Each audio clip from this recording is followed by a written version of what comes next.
Hello, hello, hello. Good to see you again. Okay, so I wanted to do a reading for shaman. What is gay shaman? And instead, I talked about what I thought gay shaman was. So that's good. That's one thing. But if I've learned anything on my journey, it's that I know very little. That I'm not really built for that. I like ideas, I enjoy ideas, I find it very entertaining. But I like them for the avenue of energy that they can provide, if that makes sense. What I prefer, excuse my vanity, is to transmit, is to bring a message through.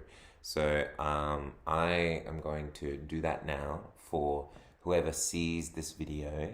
I hope you receive the impulse and the transmission from spirit.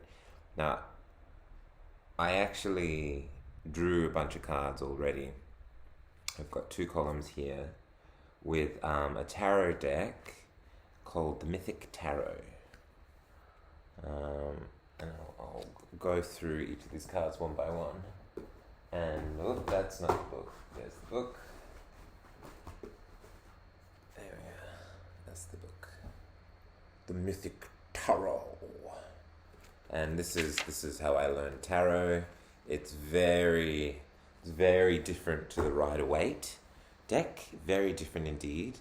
And I appreciate it because all the cards are on Greek mythology, and the whole Hermetic sciences.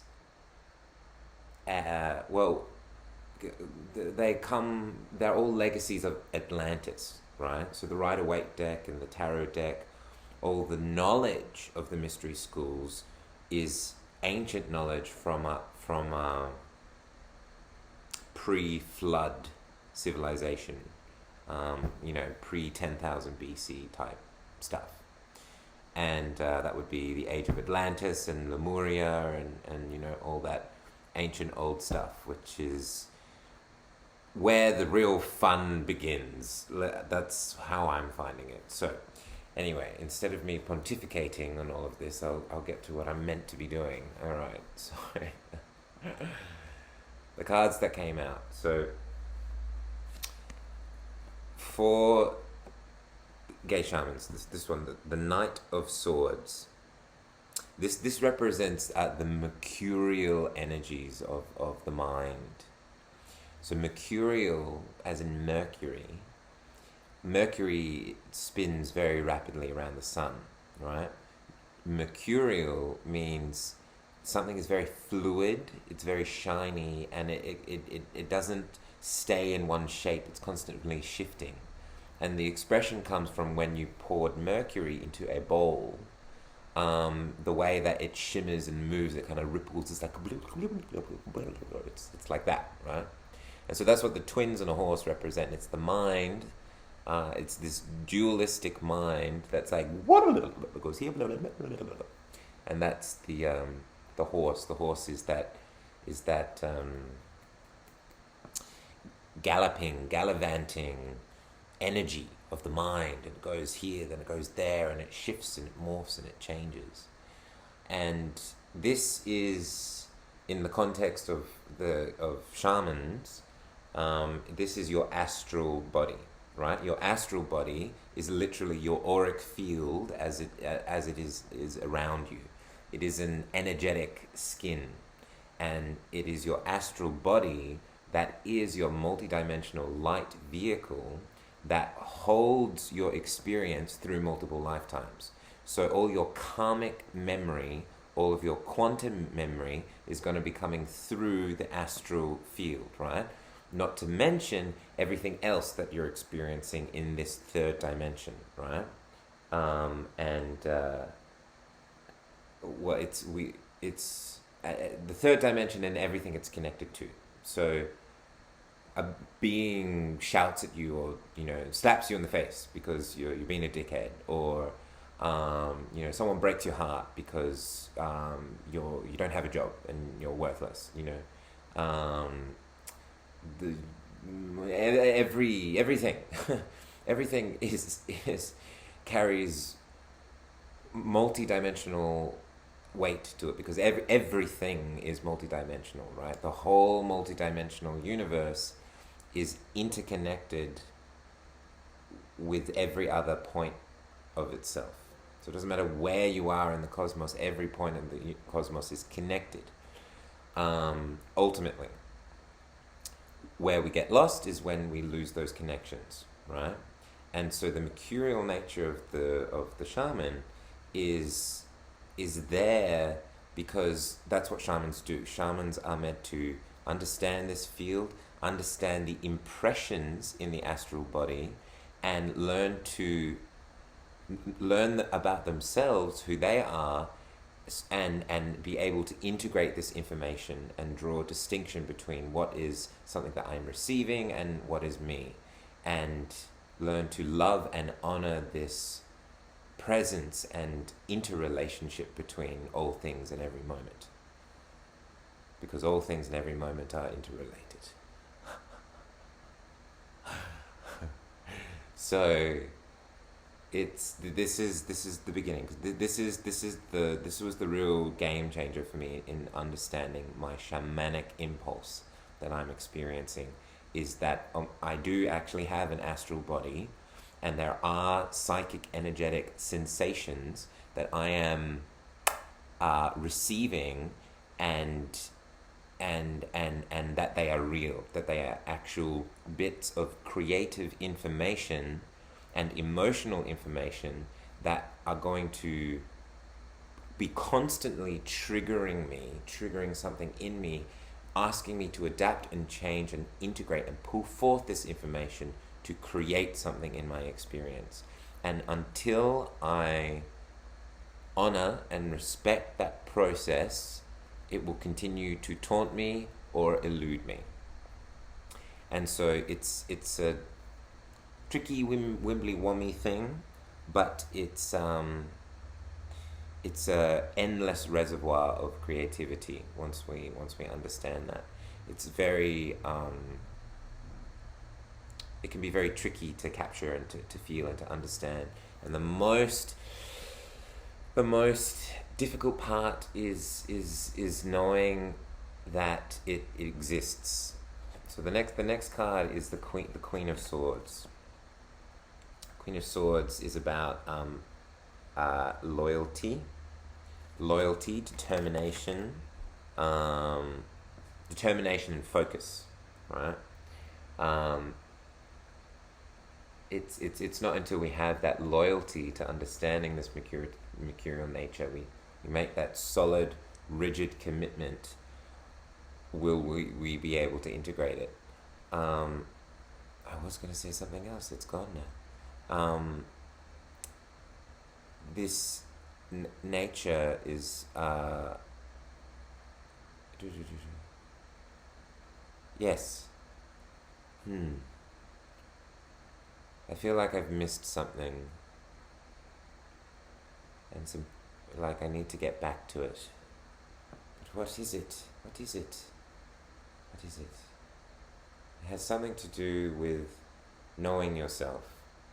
You have to know yourself to be able to draw these distinctions, because it's about knowing yourself and knowing that these energetic impressions, because they're not talked about in society, it's so easy to just dismiss these impressions as not real in your conscious mind, right? That's why we need the loyalty. And when we dismiss them as not real, it tortures us. It becomes nightmares, because we are now dishonoring the shamanic impulse that is craving to be expressed through us. It's craving to be expressed through us because at a higher soul level, that's what we chose for our experience, right? Because we knew that we had the capabilities in this lifetime, we had the soul evolution ready in our astral body from previous lifetimes to undertake this process, right? And once we acknowledge these impulses in the astral body, then we will open up our realms of feeling. We move into this, into raw feeling. We move into our emotions, and we learn to accept ourselves, which rests in the heart. We learn to accept our feelings and our impressions that are coming from this field. And as we learn to accept them, then they become our teachers. This is what we learn, right? The Hierophant is the teacher. It's the teacher of heroes. Chiron was the teacher of Hercules, right? He brings the light of knowledge in the dark of our ignorance, the dark of our nightmares, right?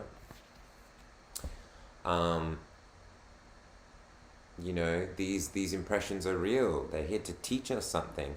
And normal society is not going to acknowledge that, right? If you're undertaking the shamanic impulse, you will most likely have a counter impression of reality to what the culture is. And that's what makes it so fucking fucked.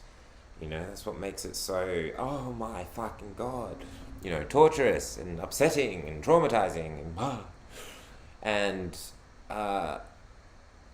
this is what it takes to come to love ourselves.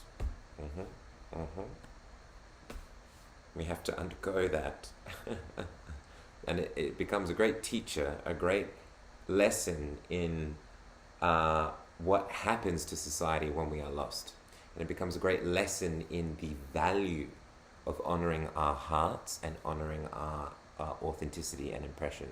Because without it, then you know what it's like. It's torturous, right? And so once we start to accept this, acknowledge this, and understand the value of it, that's when we can start creating, right? That's when the raw energy comes to create and manifest realizations, expressions into the world, so that we can start to exchange information and teach about the magic of life, right? And share our different perspectives on the world, and share our magic, share our unique perspective that no one else is going to understand. And this is how we help consciousness evolve, because when we express ourselves authentically, we then begin to attract that which is of a similar resonance. And that which is of a similar resonance will need to hear what it is that we have to give, because they are the same frequency, they're the same resonance, right? And from that they learn and understand, and that's the integrated, networked way that we grow and that we evolve and that we learn, which is completely opposed to the system that we have, which is like you have to think about it, you have to rationalize it, you have to distrust your intuition, and you have to control everything, right? And that's ultimately coming from this belief that, a culturally gaslighting belief that human nature is violent, is angry, right? It's that we are primal apes. Wah! That we, without logical mind, we would be fucked. Without the mind to tame ourselves, we would, we wouldn't exist. But that's only a part of human nature. It isn't human nature completely. Human nature completely involves empathy, compassion, intelligence, wisdom, gratitude, reverence, beauty, nuance, poetry, art. That too is human nature. Human nature is a soup of all of these things. Right? Human nature is not fucked. It is dynamic. It is dynamic. And what's missing in that conversation about what human nature is that human nature is literally striving to evolve, to become more, to become higher evolved, right? These qualities of gratitude and faith and reverence and enjoyment and play and exploration new, arts and sciences and everything like that. These are all prefrontal cortex stuff in the brain. There are kind of relatively, I think 3 segments to the brain. The primal stuff, that's the reptilian stem at the back, right? That's all our survival primal stuff. That's only a part of our nature, but we have a mammal brain, prefrontal cortex. This whole thing is our nature, right? And we went from here and we grew to here, right? So where are we going next? Right? Where are we going next? That's human nature. Where are we going? Right? What is human purpose? That's what the shamans are for. That's why we're here. To, tap into that, feel that, express that, explore that. Right? It's not humanity isn't a dead end. It's a beautiful flower that's just beginning to bloom into its potential, right? Which is to understand more of this, what it means to be multidimensional, to be interconnected, to feel the energetic exchange and the astral body, right? This is what shamans are. This is this dialogue. Personally, I believe that every single human being on the planet is eventually to become shaman, right? Those who are encountering the shamanic archetypes are just the ones that are here to lead the way as we ascend in consciousness as a collective, right? Particularly the star seeds, because they come in with a different frequency, and they're like, okay, this is how you do it. You just, follow me, do what you do. And this is the new world that we're moving into. This is the ending of that old survival paradigm and into a new realization of this new chapter of what it means to be human. Out with the old, in with the new. Out with the old, in with the new. I forget which way it kind of spins, but there's a snake eating itself. And, everything we have gone through is the seeds, is the egg for what it is that we are ultimately going to become. Our passion and zeal, our mind, our feelings, and our technologies and material stuff. All of these things are now at the perfect precipice to move into the new age of humanity, right? We were never before in human history have we been at such an unprecedented prime state of evolution where we have gone through all the lessons that we've needed to go through. Atlantis, from what I learned from Matthias Di Stefano, wasn't like this super technologically advanced. It was very spiritually advanced. They had gone in and understood multidimensionality and spirituality, and their technology was a way to interact with that multidimensionality, which is why there are a lot of megaliths and stones and crystals, right? They would run the energy from the technology that is their body to, the biological body, to animate and you work with these stones and crystals to shift time, to see through time, to predict what was going on, to manifest what it is, the reality that they wanted.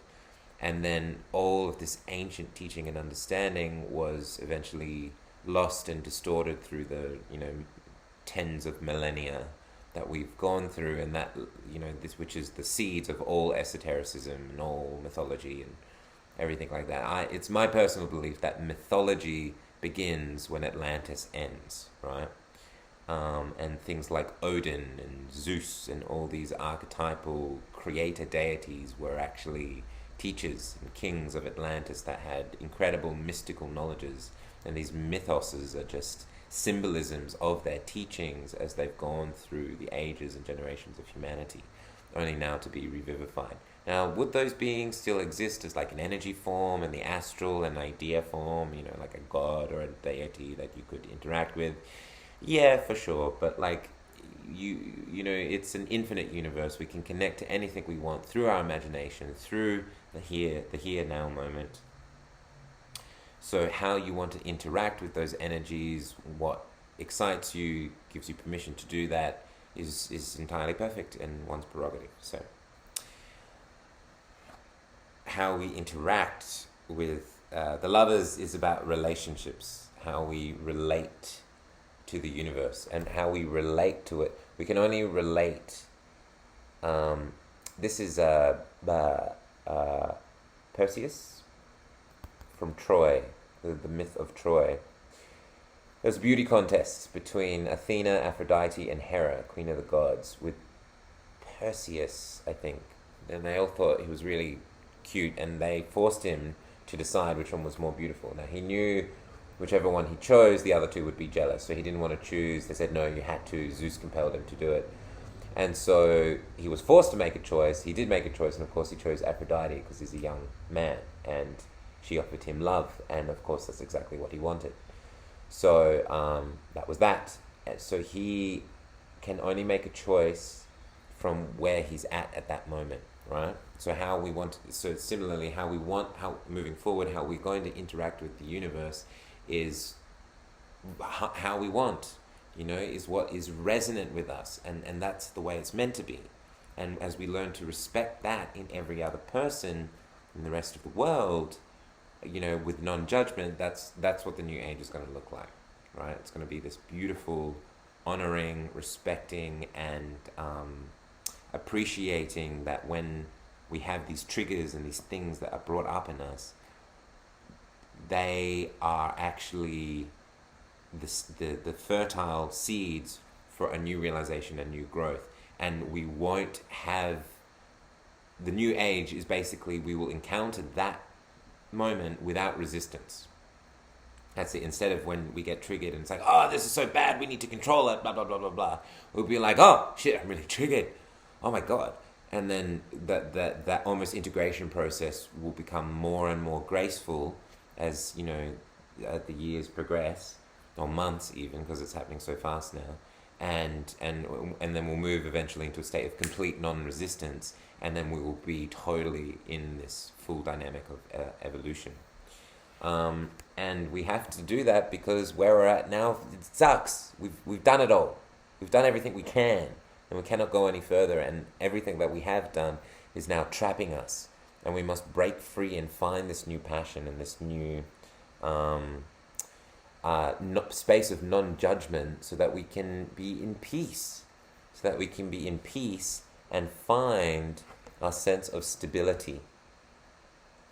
This is where we'll have our stability and security, is in that place of non-judgment and love for whatever comes up in the moment, accepting the process and accepting the nature of our emotions,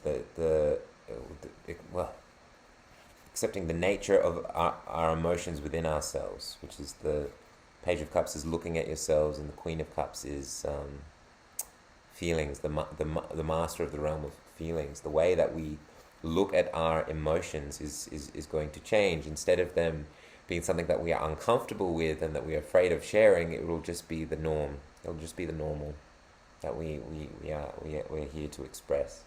And once we start doing that in the normal, we're going to see all the different avenues of where we can go in life, of what a heart wants and where we want to evolve. And it's going to be it's going to inspire us to create such unimaginably beautiful things. And shamans are here to help bring that about, to bring that new world about. And this dialogue with these impressions in the energy body, right, and learning how to accept them with non-judgment is exactly how we learn to become the examples for this world that we're moving into, because it is that dynamic between our astral body and ourselves, which will be the same dynamic between others and ourselves, right, and all of humanity. And there's lots of metaphysical, meta stuff, that other self is also me. We're both sharing the same lesson. That's what's attracted us serendipitously, something like that. We'll move into that kind of flow of it all. So that's the messages. Now hitting at 25 minutes. Sorry about if the computer's making a bit of a noise. That's what Spirit wanted to share with us all, and I hope it was received with the joy and excitement that it was given. And I wish you many blessings and Namaste.